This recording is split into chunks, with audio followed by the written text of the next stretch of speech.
what I don't have questions about? What's that? The undeniability of the Chiefs. You and I were texting last night.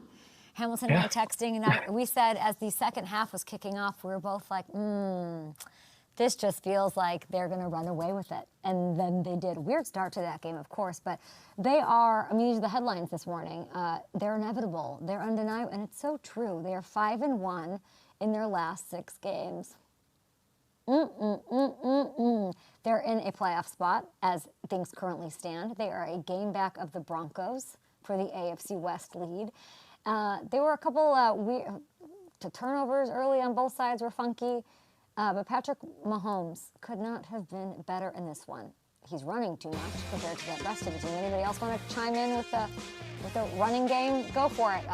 Rice did. Patrick was a ridiculous 17 for 19 after halftime. 210 yards, 3 touchdowns, second in the league in passing, leads the league with 21 total touchdowns. The wildest part, and a great talking point for his MVP narrative. I roll from the rest of the NFL. Fine, take it, eat it this morning. He's done all this. There's not been a single receiver, y'all, to put up a 100-yard game on this offense yet this year. That's insane. This thing is starting to click on every level of the video game. Rashid back in the mix. Some people very concerned with being the first ones to call the end of the Chiefs dynasty, that they didn't pay attention to the way Brett Veach and Andy Reid retooled the roster and made all the right tweakments this offseason. Hold on, I lost my little place here. I had notes because I stayed up for these 18 innings. I actually didn't sleep a wink last night, so let me just get to where I need to get with this MVP narrative because it's pretty amazing.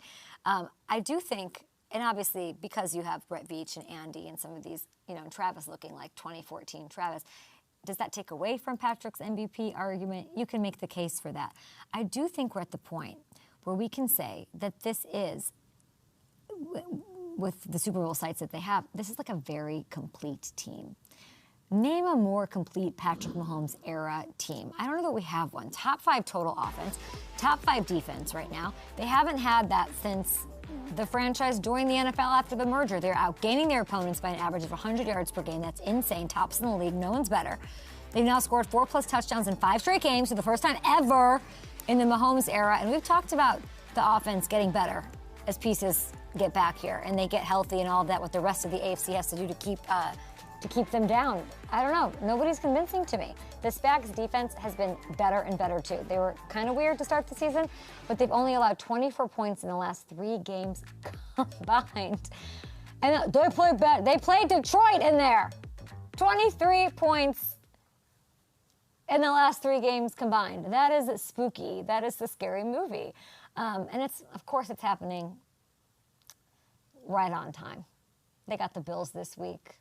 Mike North, Charlotte, incredible job with the schedule to have that going on right now. We'll get to that here in a minute. Commander side, I don't know what to say. Ooh.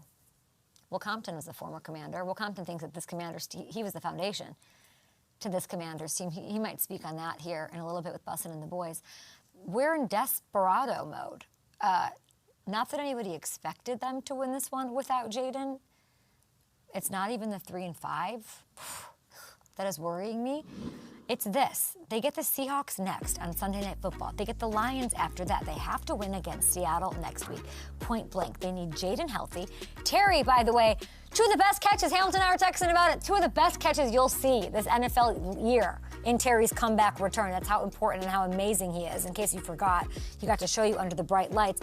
But if they lose this one against Seattle, and then they're 3-6 with this Detroit game on the docket. Man, here's what's fascinating about it to me. What do you do if... Hello. You guys can give me your questions at Hey K Adams, at Up and Adams Show. You can, of course, put them in the YouTube chat. Hopefully you're subscribed. We like to talk to and bleed through the TV breaks onto the YouTube. So you to get the full experience and the best from our guests, you got to pay attention to that as well. My fascination with this is like the Adam Peters seat. He's at his desk. He's done so many great things, speaking of foundationally, to get this where it is. What do you do if you're 3-6 and Detroit's on the way? What do you do? Because the deadline is right there. Do you move some pieces? How do you approach the deadline? Do you get back draft pick? You're great at drafting. So you know that. That's not an issue. What can you get back? The defense is a problem. I don't necessarily know if it's fixable. Will Compton, I'm sure, will have thoughts on that. Do we just do the right thing? Is the right thing to look at the future and get some younger, faster pieces on defense?